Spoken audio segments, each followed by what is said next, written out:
Mga manay, masarap na pangmeryendang tikoy naman ang gagawin natin ngayon.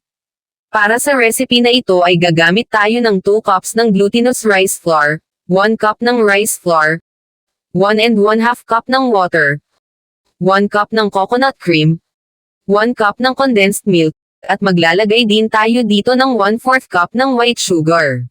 Haluin lang natin ito hanggang matuno lahat ng solid or dry ingredients or hanggang sa maging makinis or smooth ang tikoy mixture natin. Dapat wala ng lumps o buo-buong flour na makikita. Kung meron man, wala din silang ligtas kasi sasalain natin ito. Gagamit din tayo dito ng pan na paglulutuan natin ito sa pag-steam. Pairan lang natin ito ng oil or margarine para hindi dumikat ang tikoy mamaya pag naluto na ito at pag nag-unmold na tayo. Kung wala kayong ganitong pan ay kahit anong pan na meron kayo ay pwede naman. Tapos sasalain natin ito habang isinasalin natin sa mga pan na gagamitin natin.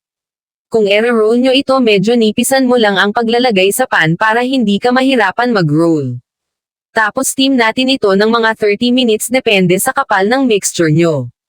Cover nyo ng tela ang lid ng steamer na gagamitin nyo.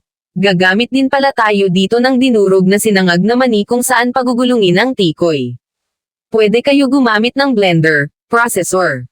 Kung walang ganito ay dikdikan or pukpukan nyo na lang. Ihanda na din natin ang gagamitin natin kung saan i-roll ang mga tikoy mamaya. Balutan ko lang ng plastic para hindi magdikit-dikit.